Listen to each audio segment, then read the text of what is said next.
సందర్భంగా నేను మనవి చేస్తున్నా. దాంతోపాటు ఆయన ఎవరు, లోకేష్ బాబు అంటున్నాడు. నాకు చాలా నవ్వు వచ్చింది, నేను చూశా. ఏయ్, మా నాన్న ముసోడు అంటారా? దా కొండెక్కుదావరా, మా నాన్న కొండెక్కుతాడు, నువ్వెక్కు. ఏంది నాకు అర్థం కదా. How childish you are. ముసలోడు కాక కుర్రుడు అనాలా?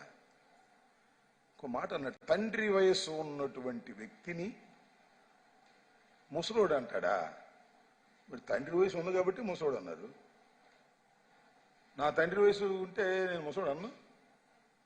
లేదు, జగన్మోహన్ రెడ్డి గారి తండ్రి వయసు ఉంటే ఏంటి 70 సంవత్సరాలు, ముసలోడుగా కుర్రోడా? ఎందుకు అంత కోపం వచ్చింది నాకు అర్థం కాలేదు. ఏమయ్యా లోకేష్ బాబు, ఎందుకు అవసరం అంత బాధ వేసింది నీకు? ముసలోడిని అంత బాధ వచ్చింది అసలు నాకు అర్థం కాలేదయ్యా. నువ్వు అనొచ్చా ముసలోడని? మీ నాన్నని ఒక్కసారి గుర్తు తెచ్చుకోమని మనవి చేస్తున్నా. మీ నాన్నని స్కిల్ కేసులో రోపలేస్తే ఏం ఆర్గ్యుమెంట్ చెప్పారే? మా నాన్న కొండలు ఎత్తుతాడు, మా నాన్న బండలు మోస్తాడు అని చెప్పారు ఆర్గ్యుమెంట్. మా నాన్న ముసలోడు, 75 సంవత్సరాలు అయిపోయింది, ఫ్యాన్ లేకపోతే బతకలేడు, 4 అడుగులు ముందుకు వేయలేకపోతున్నాడు. ఇంకా కొన్ని రోజులు ఇలాగే జైల్లో ఉంటే మా నాన్న ఏమైపోతాడో తెలియదు, ఏ వార్త వినాలో తెలియదు.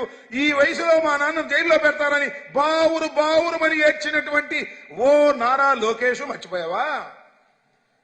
చెప్పు వెళ్ళి. మా నాన్న ఎన్ని రోజులైనా జైల్లో ఉండగలిగినటువంటి ధైర్యవంతుడు, కుర్రవాడు. ఫ్యాన్ లేకపోయినా ఉంటాడు, ఏసీ లేకపోయినా ఉంటాడు, జైల్లో 50 రోజులు కాదు, 40 రోజులు కాదు, 90 రోజులు పెట్టినా ఉంటాడు అని చెప్పగలవా?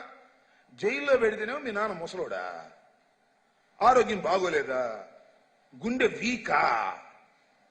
బయటకు వస్తేనేమో మా నాన్న గుండె ధైర్యం గలవాడు, మా నాన్న కుర్రోడు, మా నాన్న కొండలెక్కగలడు, బండలు మోయగలడు అని చెప్తాం. మళ్ళీ అక్కడ బెయిల్ పిటిషన్ ఏమైనా ఆర్గ్యుమెంట్ చెప్పాల్సి వస్తే మా నాన్న అసలు చాలా ముసోడండి, నడవలేకపోతున్నాడండి, తిరగలేకపోతున్నాడండి. ఏంది అన్ని కథలు? అందితే కాళ్ళు, అందకపోతే జుట్టు, మీ నాన్న స్వభావమే నీకొచ్చింది. ఇలాంటి పిచ్చి ఆర్గ్యుమెంట్స్ చెప్పేటటువంటి కార్యక్రమం చేసేటప్పుడు కొద్దిగా లాజిక్ ఉండాలి. ఇంతకు ముందు మీరు మాట్లాడినటువంటి మాటల యొక్క సారాంశం కూడా తెలుసుకొని ఉండాలి తప్ప ఇవాళ వచ్చి జగన్మోహన్ రెడ్డి గారు ముసలోడు అన్నాడు కాబట్టి మా నాన్న ముసలోడు కాదు, కొండలు ఎక్కుతాడు.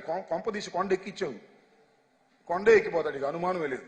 పందెం కోసం కొండ ఎక్కించావు అనుకో, కొండ ఎక్కిపోతాడు. ఇలాంటి పిచ్చి పిచ్చి సవాళ్లు చేసే కార్యక్రమం చేయకండి. ప్రజల్ని ఎంటర్టైన్ చేయడానికో లేక మీ తెలుగుదేశం క్యాడర్ని ఉత్సాహపరచడానికో చేసినా ఉత్సాహపడని విషయాన్ని గుర్తుపెట్టుకోమని మనం చేస్తున్నా.